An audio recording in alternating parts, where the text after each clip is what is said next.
भाषा क्या है? भाषा मूलतः ध्वनि संकेतों की एक व्यवस्था है। यह मानव मुख से निकली अभिव्यक्ति है। यह विचारों के आदान प्रदान का एक सामाजिक साधन है और इसके शब्दों के अर्थ प्रायः रूढ़ होते हैं।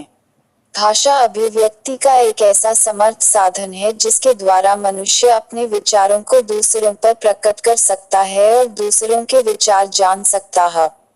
अतः हम कह सकते हैं कि भावों और विचारों की अभिव्यक्ति के लिए रूढ़ अर्थों में प्रयुक्त ध्वनि संकेतों की व्यवस्था ही भाषा है। प्रत्येक देश की अपनी एक भाषा होती है। हमारी राष्ट्रभाषा हिंदी है।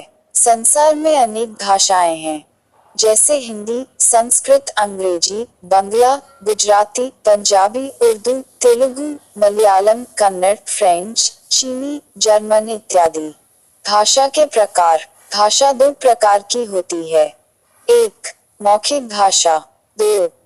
लिखित भाषा। आमने सामने बैठे व्यक्ति परस्पर बातचीत करते हैं अथवा कोई व्यक्ति भाषण आदि द्वारा अपने विचार प्रकट करता है तो इसे भाषा का मौखिक रूप कहते हैं।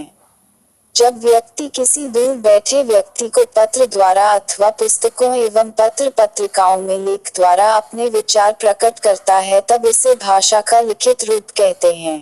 बोली। जिस क्षेत्र का आदमी जहाँ रहता है उस क्षेत्र की अपनी एक बोली होती है। वहाँ रहने वाला व्यक्ति अपनी बात दूसरे व्यक्ति को उसी बोली में बोलकर कहता है तथा उसी में सुनता है। जैसे शेखावाटी, झुंझुनू, चुरू व सीकर के निवासी शेखावाटी बोली में कहते हैं एवं सुनते हैं।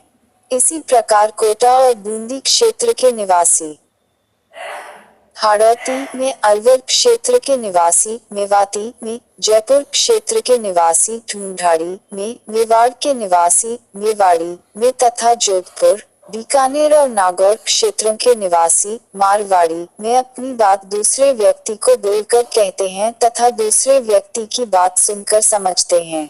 अतः भाषा का वह रूप जो एक सीमित क्षेत्र में बोला जाए उसे बोली कहते हैं। कई बोलियों तथा उनकी समान बातों से मिलकर भाषा बनती है। बोली व भाषा का बहुत गहरा संबंध है।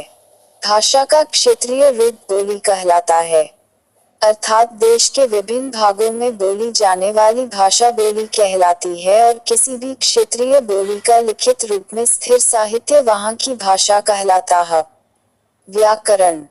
मनुष्य मौखिक एवं लिखित भाषा में अपने विचार प्रकट कर सकता है और करता रहा है, किंतु इससे भाषा का कोई निश्चित एवं शुद्ध स्वरूप स्थिर नहीं हो सकता।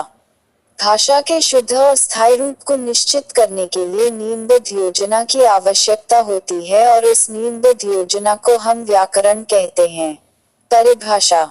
व्याकरण वह शास्त्र है जिसके द्वारा किसी भी भाषा के शब्दों और वाक्यों के शुद्ध स्वरूपों एवं शुद्ध प्रयोगों का विशद ज्ञान कराया जाता है।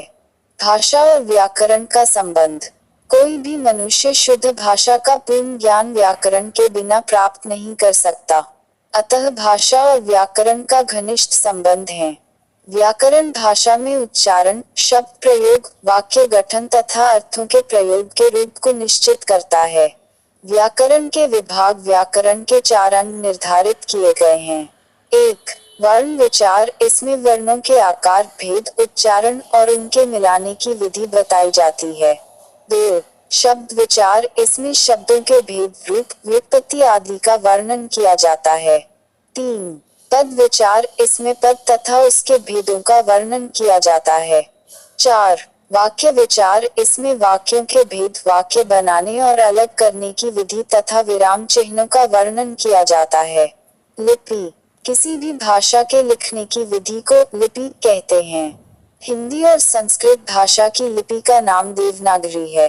अंग्रेजी भाषा की लिपि रोमन, उर्दू भाषा की लिपि फारसी और पंजाबी भाषा की लिपि गुरुमुखी है।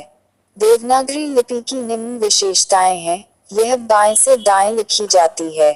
प्रत्येक वर्ण की आकृति समान होती है, जैसे क, य, द आदि।